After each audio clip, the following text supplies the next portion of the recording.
Dark Onmyoji spells record.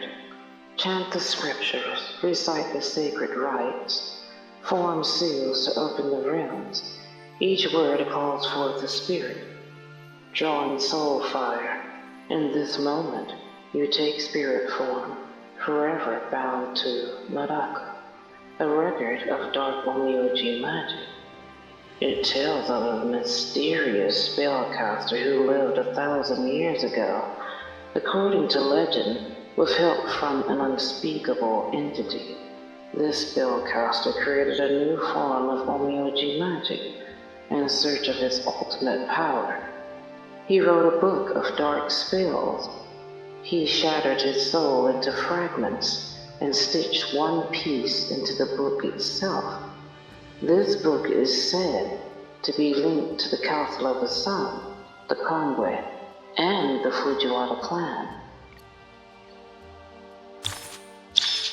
Ritual commenced. The three great clans arrived at the Council of the Sun, now shrouded in eternal night. Ashiya conducted the ritual, attempting to summon the past Himiko to break the seal of Okuninushi in the ancient.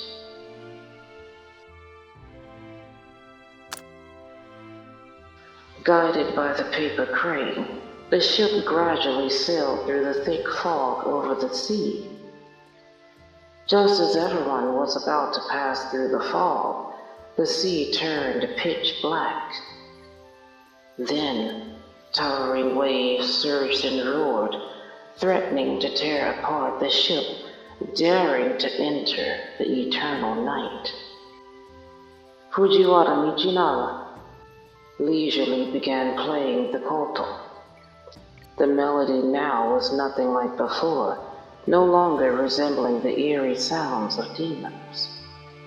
If one listened closely, sighs seemed to linger within the music. Having learned from their experience at the Kongwe, some men swiftly deployed a realm, harmonizing with the melody of the heavenly bird koto. Striving to guide the ship safely through the raging waves ahead, the storm around the ship roared helplessly, its giant waves now transformed into a gentle push forward. When the ship finally emerged from the hazy fog, even Enmufubi, who had been clinging to the mast on deck, screaming, "Help!" couldn't help but gasp in awe. The sea fog earlier was merely a veil over the starry river. Beyond the veil lay an expanse of night. Above, a solitary moon cast its glow over the towering city in the distance. Ghostly light, like scattered stars, adorned the sky above them. A never-ending dream of night had shaken their very locus. As intruders awakening this dream, they couldn't help but feel an unwillingness to disturb it. The sea transformed into a river of stars, and the distant city slowly came into view. The Council of the Sun, awakened from 800 years of karma, now lies in ruins, its once bustling homes and flower fields utterly shattered. The fractured ground seems drawn by the moon's glow, floating amidst the celestial sea. Only the solitary sun pavilion remains, welcoming travelers from afar. This is the Castle of the Sun, built by the Sun Queen. It is also the legendary Yamatai, briefly conquered by the Taira clan many years ago. Even in ruins, one can glimpse the prosperity this city once held. The karma here was severed with Lord Semayan's aid.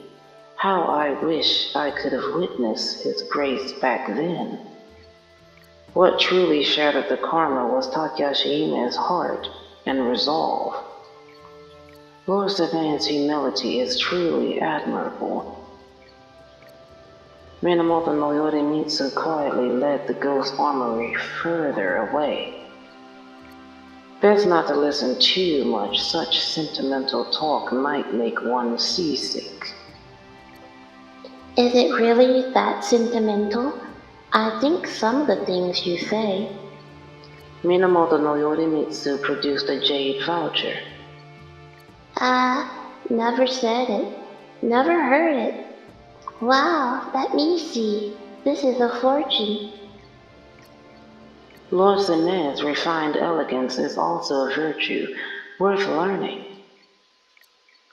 Isolated beyond Heian-kyo, the capital castle of the sun stands in a perilous location. No wonder Yamatai once posed a threat to Heian-kyo in the past. As for that queen, I have my own theories. You think she's connected to the tiger, but regardless of her schemes back then, that queen never invaded Heian-kyo, so there's no need for further conflict. Yabukuni, are you reminiscing about the Council of the Sun of old? Sharp Eye, you, and many others, as Takashi Hime said, have lived their lives in freedom. Those once trapped in the karma of the Council of the Sun may have been saved. The only one left behind is her. This is the fate brought by eternity. For 800 years, even walking under the glory of the path, she bore her duty alone, just as she does today. Even we travelers returning here recall the liveliness of our last visit. This makes me admire even more the courage and resolve Takashi Hime showed when she chose to slash through karma. Good thing we didn't bring Kohaku this time. Seeing the Council of the Sun like this would surely make him cry. With the three great clans mobilized, Kyoto needs guardians, and for this, he is the most trustworthy. In the end, Takashi Hime chose to walk alone. No need to grieve for her. In her heart, there is something she will protect, no matter the cost. She must be so bored staying here this long. Once I find her, I'll treat her to my puppet show. How much are you planning to charge her? Hey, that's a total slander. A guy like me would never do such a thing. It's free, absolutely free. Look, we're almost there. The group arrives at the docks of the Council of the Sun. The thread of fate in her hand flutters and drifts toward the vast celestial sea. Soon, the thread seems to lose its way in the sky, wandering aimlessly before vanishing into the void. Wait for me. Everyone, I'll go after the thread first. You all can handle your fight. This time, I'll definitely stay out of your way. Don't run so fast, watch your step. Everyone, I'll take my leave now. And Musubi and Suzuhiko Hime bid farewell to the group, following the thread of fate that flew farther and farther away until they vanished. The group prepared to head toward the still-standing Council of the Sun.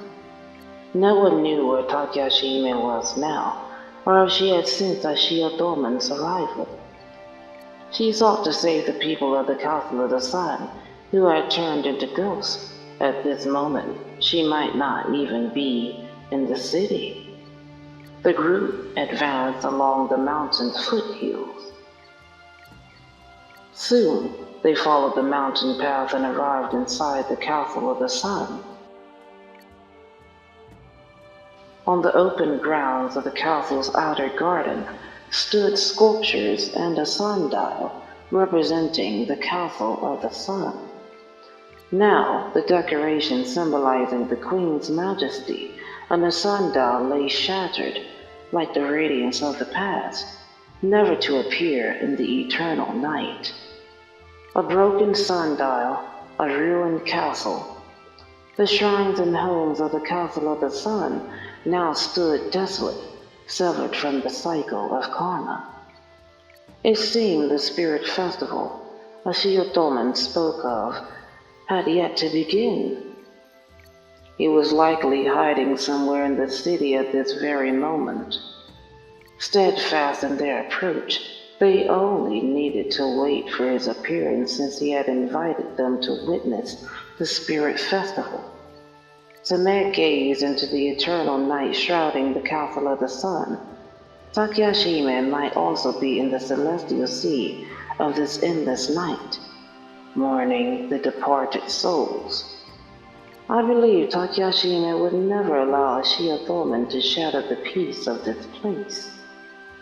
I saw a shrine in the Castle of the Sun. We can set up camp there and take a short rest.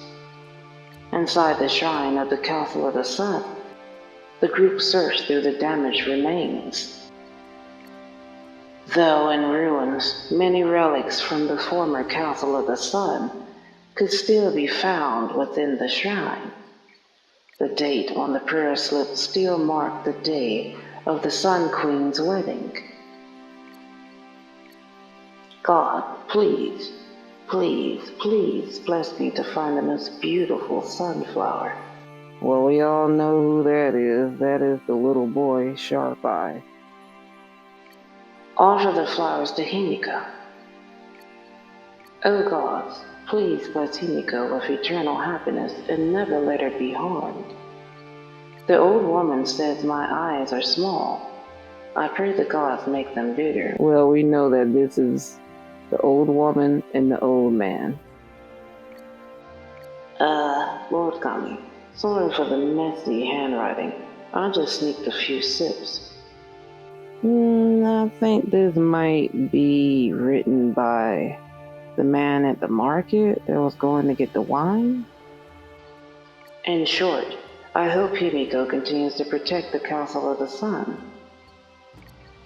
From these prayer slips, one can sense the adoration Queen Himiko receives in the Castle of the Sun. She must be a queen both kind and decisive, otherwise she couldn't have sustained the Castle of the Sun's peace for so many years. Same used his arts to restore the prayer slip rack, then hung the slips back up. So he did a reverse. In the windless eternal night, the prayer slip swayed gently. Minamoto no Yorimitsu found a preserved suit of armor deep within. The armor was already raided, its age unknown, stored in a box, yet kept intact.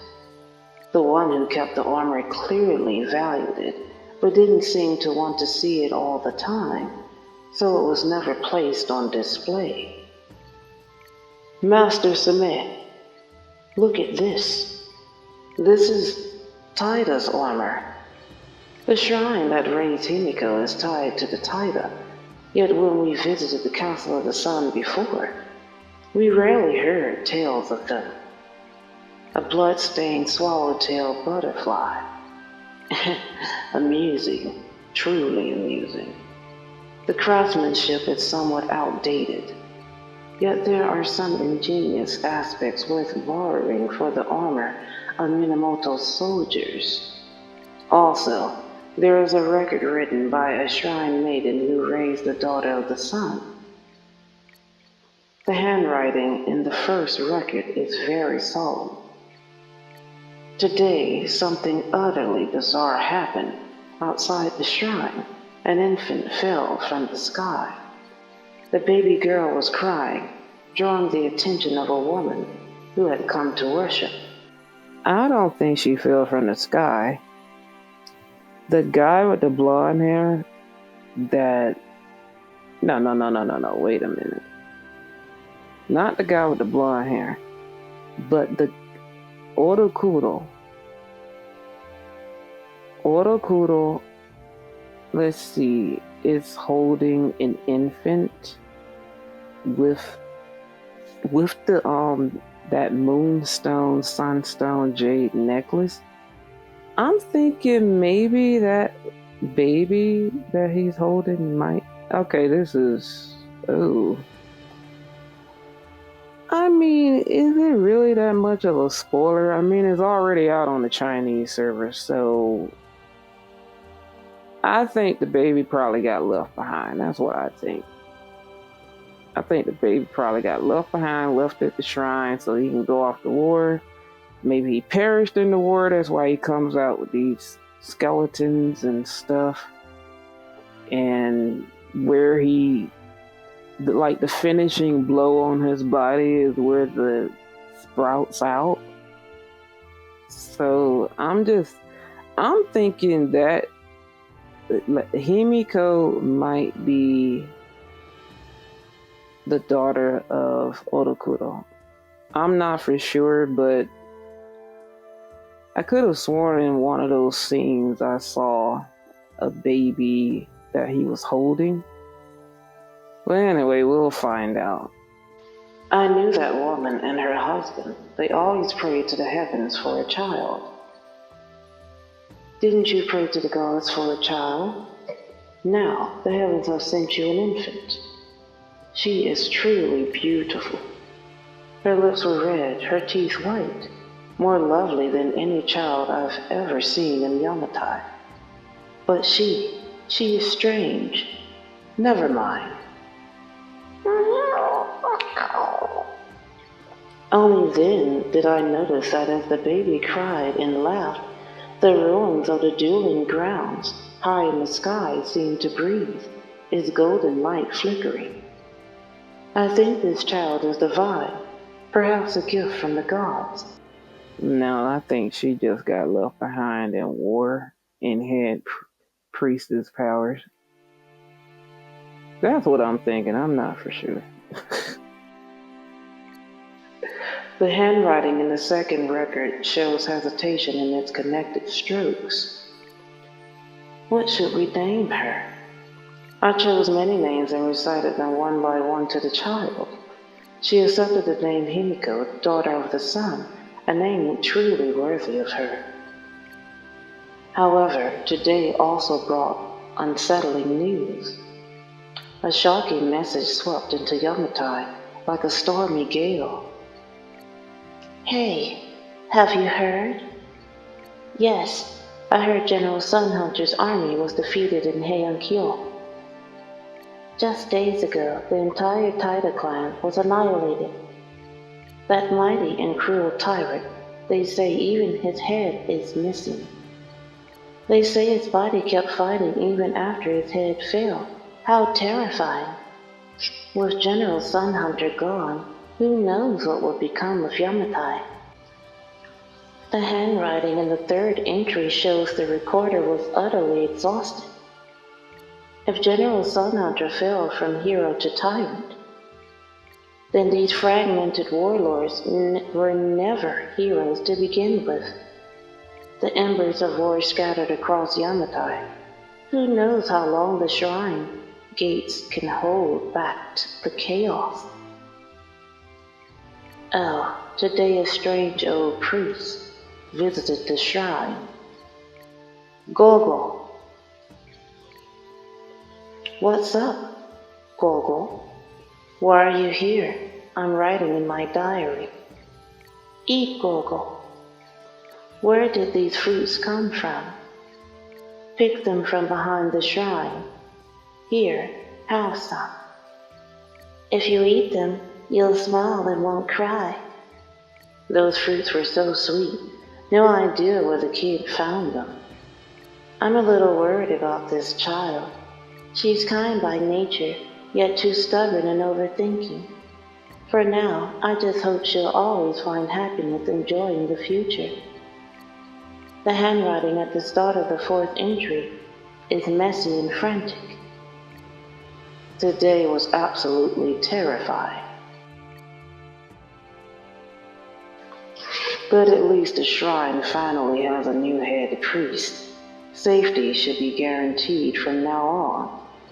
I hope this head priest can guide Himiko properly. Himiko was unexpectedly brave today. Because of a single typo, Himiko was made to stand in the cold wind all night. My goodness, really? A little typo and she got to stand on the outside while it's cold and windy?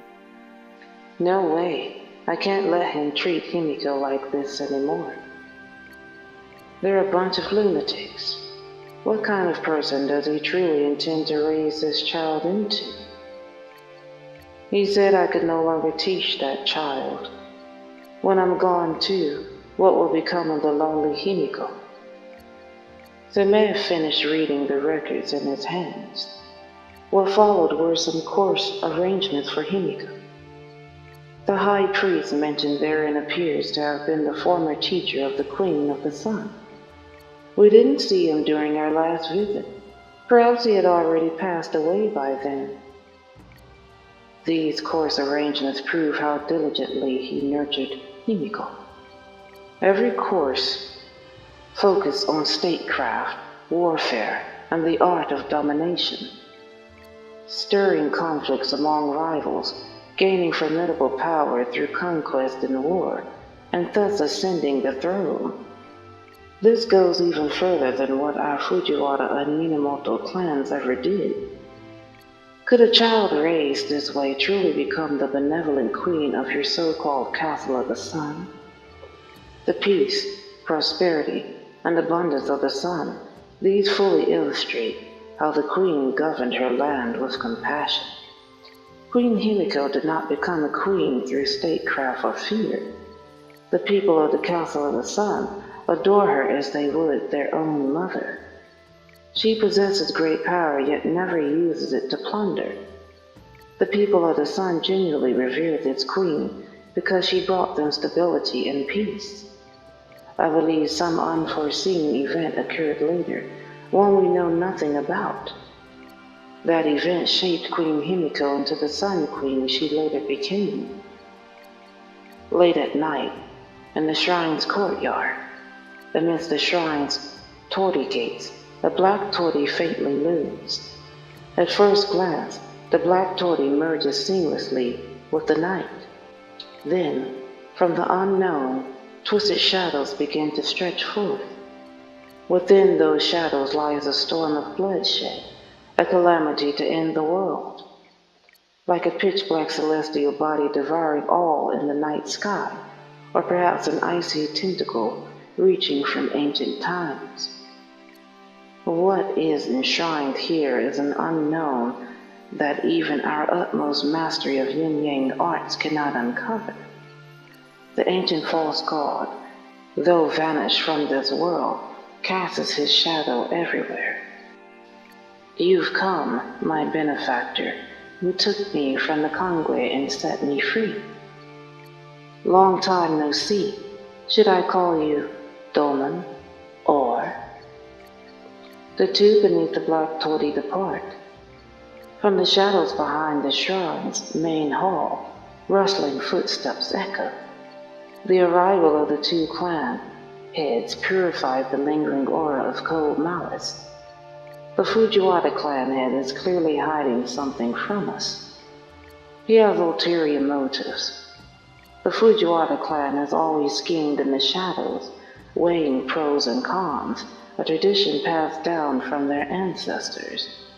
Yet with the title threat looming, eliminating us now would bring Fujiwara no benefit.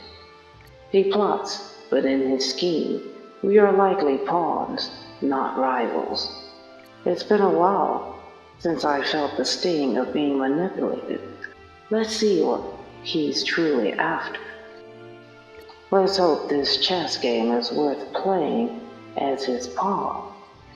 From what I see, Michinaga is far from short-sighted.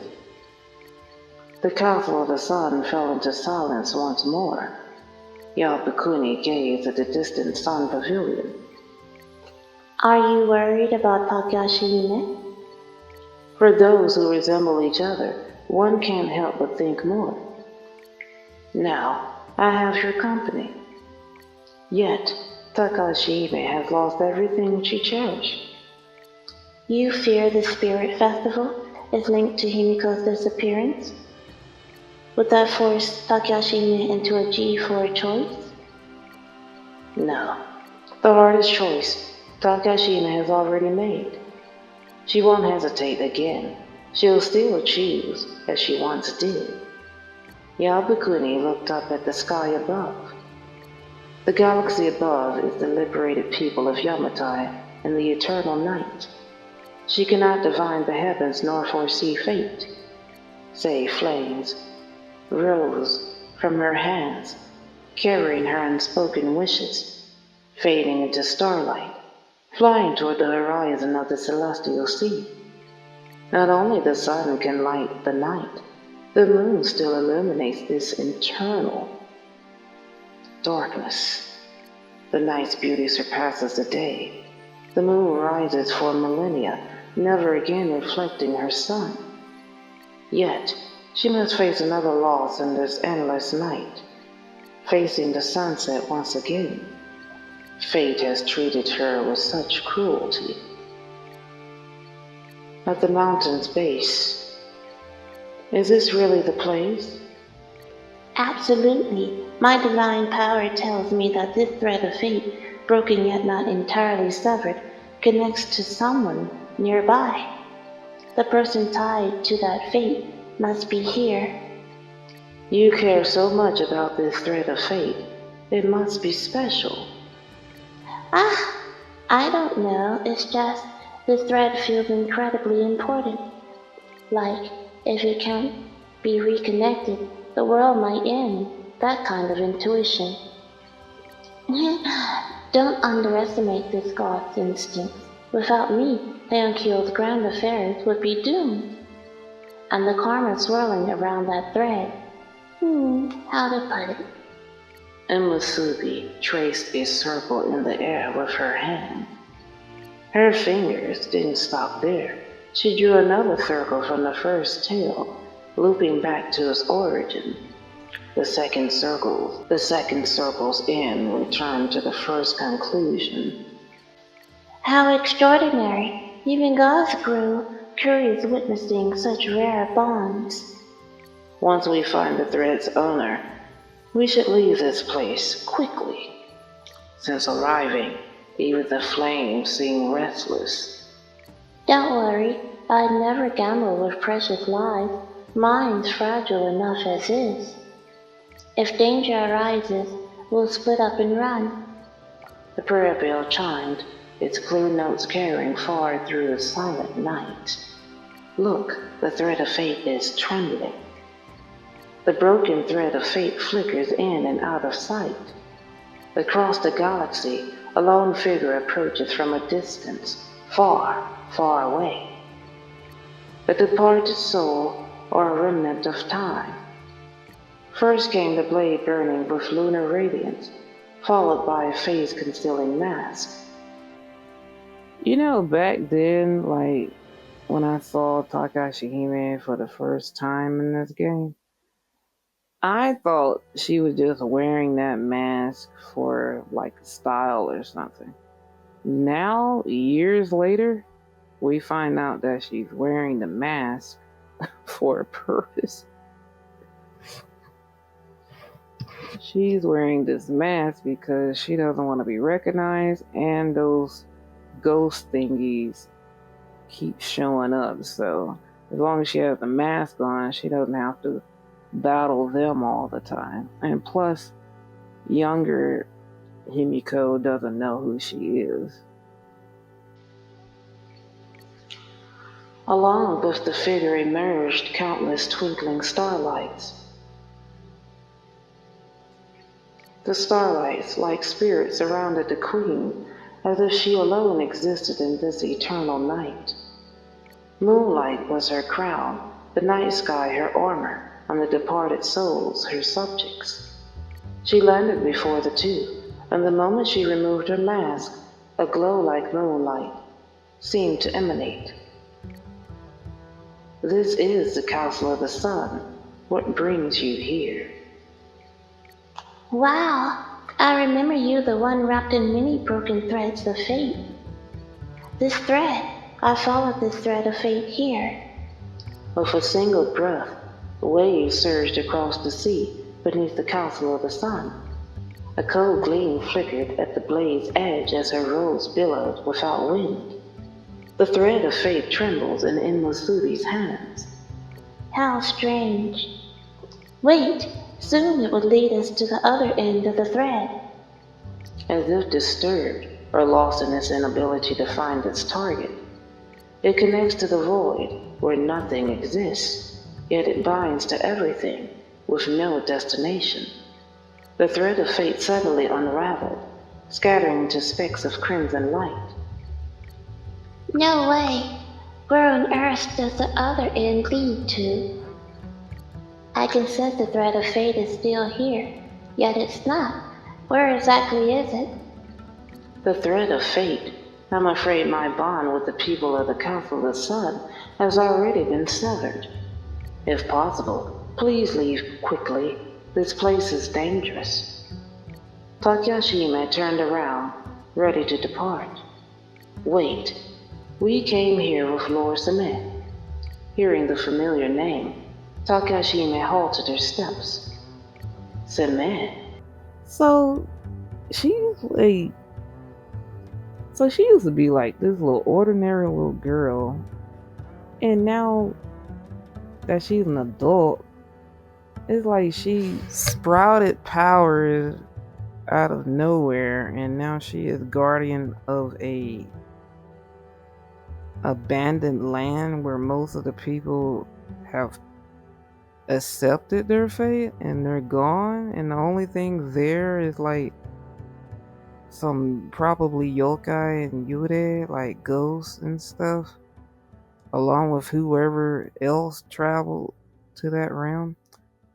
So she's just stuck like dirt, or just lingering around in this place. Like this, it's like, ooh, ain't no freaking way. Like, why linger around in that place? Like, I guess she's trying to guard it from whoever else has ill intent, while Ashiya Domin is roaming around. So, but everybody else is like gone. Like the main people she was protecting and stuff, like they're gone. But she still remains. And I guess from Himiko sharing some of her powers with her as a little girl, that's why she has these powers to do what she does. If it's that Onmyoji, his return to the Council of the Sun must have a reason. Is something about to happen? Though I've done my best to save the souls of the Council of the Sun's people.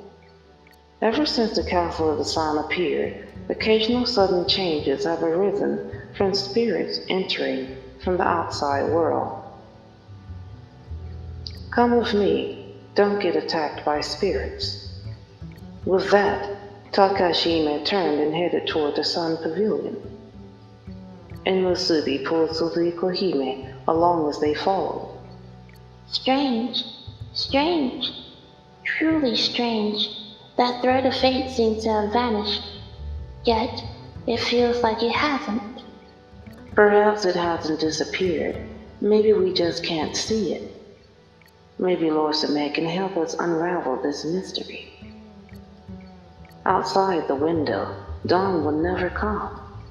Slowly, everyone drifted into sleep under the eternal night. Gradually, those resting in the shrine seemed to enter another world. It seemed they had experienced an eternity, with shattered shards of memories flashing incessantly through their minds. A whirlpool slowly unfurled in the darkness, as if poised to swallow everything. Silently, it extended its tendrils outward, drawing everything into its grasp. At the whirlpool's core, malevolent curses seethed, restless and eager. Once the vortex had licked everything into its maw, they would coil around their necks, dragging all into unfathomable terror. A blaze gleam descended from the heavens, cleaving the restless curse mark in two. The curse mark writhed and shrieked, revealing a bisected skull that glared venomously at the blade ahead. Go free. The shackles that bind you to this realm shall hold you back no more. The others had also awakened by now.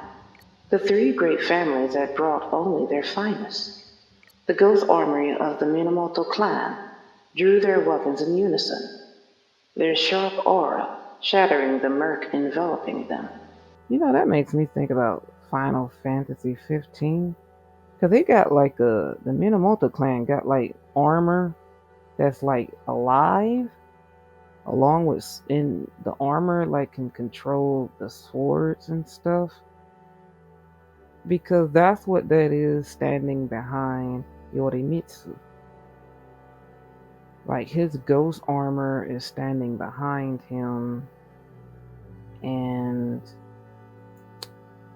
it can join the battle as well. Like that makes me think about Final Fantasy 15, where everybody can like summon a bunch of swords and collect a bunch of swords, and they'll be like hanging in the air. Samay cast a spell, a pentagram shielding everyone within a realm. The melody of the heavenly bird harp resounded, its first note falling upon the unconscious Onmyoji of the Fujiwara clan, their instruments joining in harmony. Amidst the chorus, the last among them awoke, a power born from the same source of the Kongwe's calamity. Under the influence of those tormented souls, seemingly agonized for millennia, the Onmyoji of each family began to show signs of exhaustion. At that moment, a flower of ice alighted upon Michinaga's heart. From a long case carried by the Minamoto, hundreds of silver glittering lights, cold as ice, pierced through its confines. The light coalesced into a gentian flower woven from frost. With the slightest flutter of its petals, a snowflake drifted gently into the hands of the weary Onmyoji, a touch of icy coldness, then vanished into fukin in the palm. The soul seems to ache less now. Minamoto no Yorimitsu gazed at the gentian flower in the sky. What's that? Correct. This is the power of the life-sending blade. Calm for decades, yet now it suddenly awakens. The gentian paid no heed to its master's apprentice. Once everyone had received a snowflake, it slowly drew its petals back in. Then a sound of ice cracking echoed by the ears before shattering into countless icy shards. The longest shard at the G2, along with the surrounding ones, creaked and morphed into the phantom of an umbrella. Whoosh! A surge of cold light, it charged toward the central plaza of the Castle of the Sun. Arch Nemesis. The moment it flew toward the plaza, the eerie silence was finally raided. A tremendous roar erupted across the plaza. Something crashed violently into the plaza, scattering misty dust and ashes that engulfed the entire Castle of the Sun. Amid the twirling misty dust, the people's notes roared like a frenzied beast, echoing through the night sky. With every pluck of the people, the wind swept wildly across the Castle of the Sun as it staged, devouring everything. Onikiri, Ghost Armory, advanced. Hundreds of Ghost Armory soldiers raised their hands in unison, forming a razor-sharp battle array. Shoot, why have a bunch of soldiers in freaking battle? You could just have your ghost armory go out of it. I would send them out first and be behind them. Send them into battle. If they get sliced, they're a ghost. It's gonna go right through The Minamoto Onmyoji clasped their hands in seals, linking themselves to the ghost armory, surging toward the plaza like a dark cloud. Play music.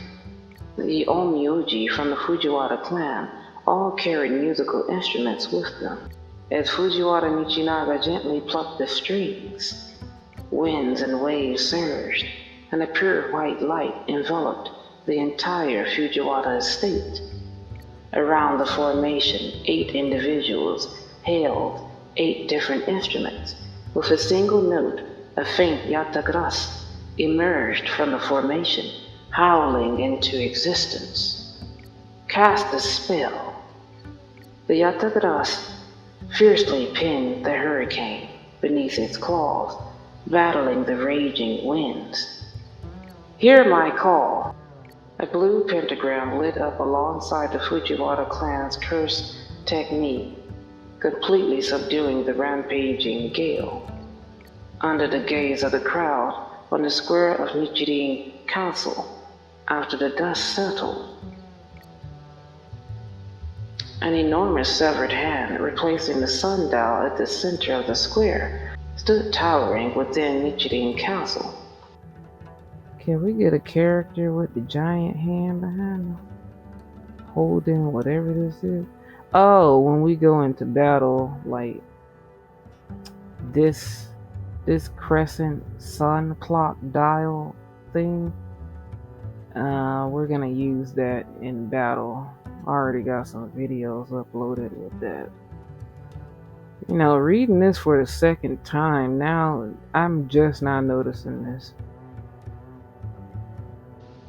Over the long years, the flesh and blood lost their former vitality, turning into black metallic stone. A cold and eerie black glow enveloped the giant hand. The fragments of armor clinging to the severed hand and the dark red marks at the broken edges told of the brutal battles its owner had endured. The life-sending blade hovered not far in the air, seemingly wary of this hand. The icy glow from the blade clashed with the golden red light emanating from the severed hand. The life-sending blade had been sealed for decades and had only just awakened. Having just infused everyone with life energy, it seemed to have drained its strength. What it was desperately trying to stop was that severed hand. A massive blizzard erupted across the square. The snowstorm cascaded like a waterfall in all directions. Through the swirling snowflakes, a figure seemed to emerge from the past. A general with long white hair, wielding the Futsunomitama. Snow fell upon the blood, slowly melting into the soil.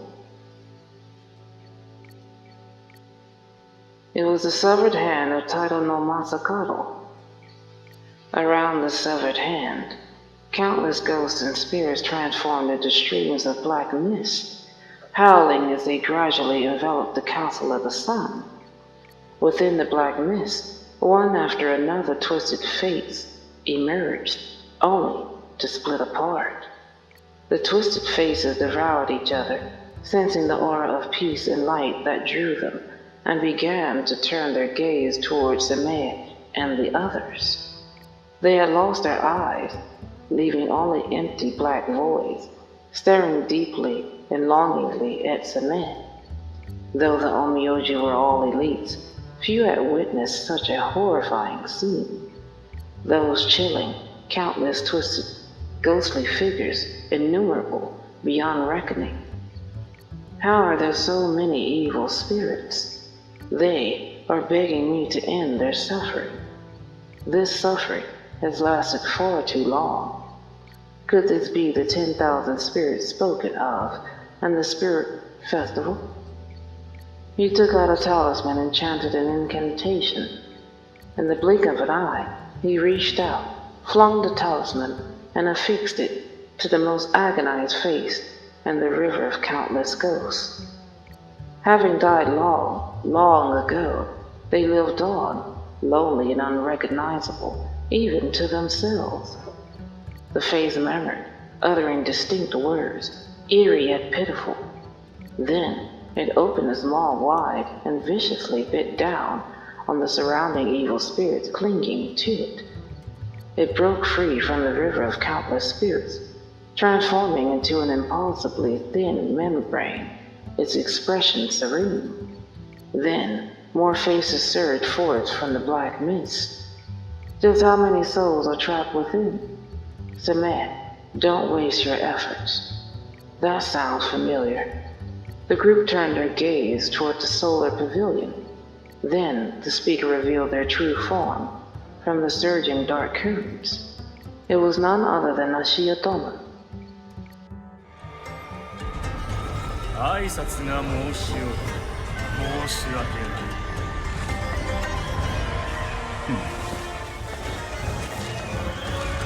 万霊祭へようこそ。滅びし王をよみがえらせてみせよう。彼女、卑弥呼。みんな、アッシア・ドーマンが早々の鳥を呼び出したぞ。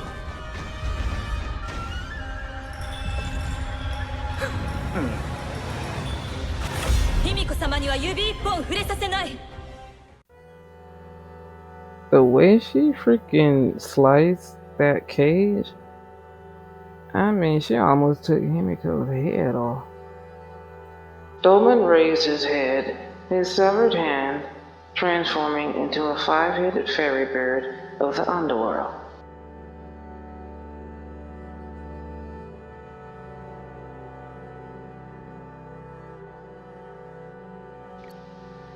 Each flap of his wings sends tiny ripples through time. This was the culmination of his relentless schemes, a death-seeking blade that led him to that severed hand lost upon the frozen plains. The prison had been shattered, its destroyer a mighty warrior, ablaze with lunar radiance. She cradled Himiko, rescued from the broken cage. What do you intend to do with Lady Himiko? Ashiya Dolmen gazed up at the solar pavilion, where the resplendent dark moon hung. From behind the dark moon, black shadows gradually extended. You know, I already feel like we're gonna get Ashiya Dolmen as a Shikigami or maybe a Onmyoji or something at some point.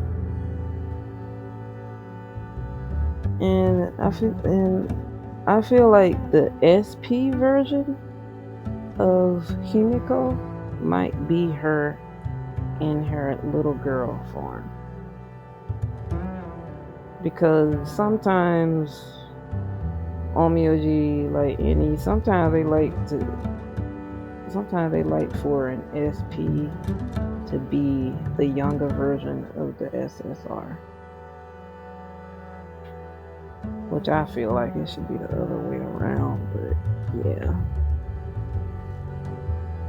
This story is too long, y'all. I mean, this is going on for an hour. They already animated this part, so why do we have to read about it? The shadows coiled around the dark orb, clawing and tearing as if to rend it asunder. Yet the dark moon remained serenely suspended in the sky, utterly unaffected by the shadow's assault. It seems the seal remains unshaken. This was the ancient Yamatai dueling grounds, where Tadano Masakado anchored it with his head, and Fusuno Mitama and Himiko sealed it into a temporal rift using Chronojade. The ancient Yamatai dueling grounds. Erase creation, lurking false gods, the wisdom of darkness. When all things and worlds converge into a single point, even light cannot escape. Okunimushi, has waited long enough in the ancient Yamatai dueling grounds. Takashihime, gaze upon the one in your arms. With just a single thought from you, you will regain such an opportunity. He reached out his hands. Takashihime, in this endless eternal night, why not choose to raise your son once more? Takashihime protected Himiko, using her blade to clear away the surrounding rubble and misty. It had been many years since everyone last saw Takashihime, truly walking alone through the eternal night, the princess and queen of the ghostly spirits of the Castle of the Sun. Minamoto no Yorimitsu and Fujiwara Michinaga were prepared to counterattack at the slightest sign of movement. The Ghost Armory and Fujiwara clan's formations would seize the opportunity. No need to worry. Takashihime, her heart can no longer be shaken by such words. Submit. We meet again here. The Castle of the Sun is truly a wonderful place. You imprison these souls, denying them rest, using them to set up formations, turning them into nourishment to feed the severed hand of the General Sun Hunter. Taito no Masakado, the hero and tyrant of the Taito clan, stole the power of time. Only the divine fairy bird formed from his severed hand could summon Himiko, who shares his bloodline from the old days. See there, she was just an infant, man. From that clan, she wasn't sent from the freaking heavens. Like, she was just a child of a general son, of a general soldier. Like, the people thought she fell from the sky. No. Back then, Himiko was still a very obedient child. What a pity, Himiko. Had it not been for some unforeseen event, she could have shared the shadow ruled by Okuninushi with me. I invited you to witness the ceremony, hoping to share it with you, my lifelong rival, and the Onmyoji I admire most. Only you can share this achievement and joy with me, and witness the arrival of the shadow together. His gaze turned back to Takashihime. As long as you're willing, we can each take what we need. Himiko-sama is the one who illuminates all. She is my teacher, my lord, and my dearest king. Nights without the sun are indeed terribly long. But it was during these endless nights that I gradually understood why she entrusted her most precious treasure to me. She gave me the final choice, the only chance to defeat her. This was the last dignity she loved for herself. I will never forgive you. You remind me of an old friend. Laughing wildly, he plucked the strings of his biwa, stirring the black torrent, formed by countless spirits.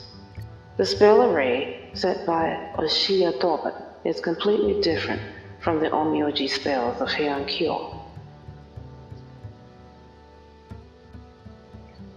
Howling, they launched their assault upon the group. Endless resentment and agony exploded before everyone. No need for further words, just defeat him and make him reveal all he knows. Takashihime, before Himiko awakens, you must return her to her own time. I need to open a passage to the past. The power held by the severed hand of Taito no Masakado shares the same origin as the chrono jade once possessed by Queen Himiko. The temporal rift summoned by the divine bird hasn't fully closed yet. Takashihime, you still retain the power of the Moonstone. Only you can take her through the temporal rift and return her to her rightful era. But, Takashihime, do not linger for too long. Altering the past may bring unforeseen collapse. Do not worry, I will protect that bygone era. We'll hold off the fairy divine birds for you. Take her and go to the time rift. The three great clans joined forces to form a barrier around the Shiotoman who presided over the ritual, along with his fairy bird. Two figures also appeared near the battlefield. And Musubi, being chased, desperately fought off approaching evil spirits as her prayer bells began to chime. Hey, hey, hey! Oh no! Don't come any closer! Ah! These things are expensive. With a flick of her fingers, Suzuhiko Hime's scorching flames repelled the evil spirits around Musubi. Hey, Suzuhiko Hime, did you see that? The red thread? Just now, I think I saw it again. The girl in her arms, Himiko, still hadn't woken up, but as if sensing safety, she tightly grasped Takashi Hime's arm. In my memories, Himiko-sama, who once illuminated the Council of the Sun, also had moments when she needed protection. From a fragile girl to a monarch who illuminated the sun, becoming the sun answered by the moon. I thought as time passed, I would forget everyone's faces. But perhaps 800 years was too long. The faces of those in the Council of the Sun and Himiko-sama's laughter never faded. To prevent unknown collapse, I must protect the past that belongs to the Council of the Sun. Takashi Hime, are you truly choosing this path, even if it ultimately leads to another farewell? This is the lesson you bestowed upon me and my mission. Hold on tight, my lord. 死者は蘇るべきではない。彼女を元の時空に送り届ける。この骨はあなた様の盾。この血は剣となることを誓おう。時の果てまでも。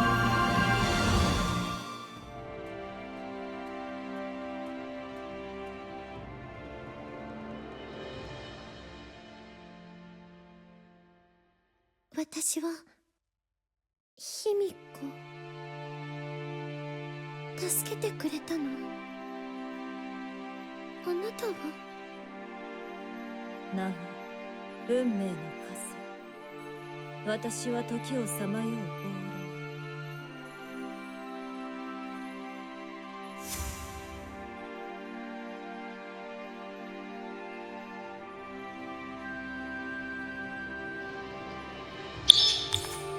Severed hand, broken bracer. When I arrive, all obstacles shall bow.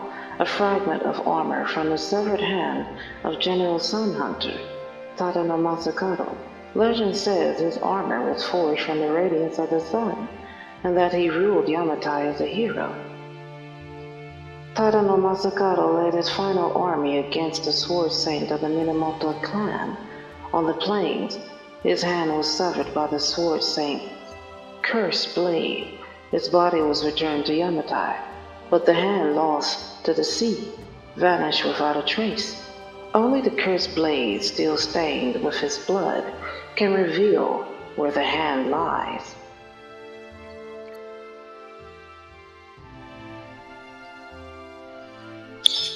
Otherworldly object.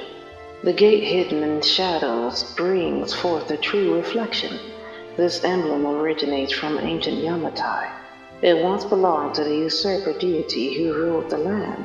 When the deity was defeated by a hero who rose from the depths of the arena, the battleground trembled in the skies. Perhaps it was then that the usurper's treasure fell into the mortal realm. Do not gaze directly at this gate, or the reflection will consume you.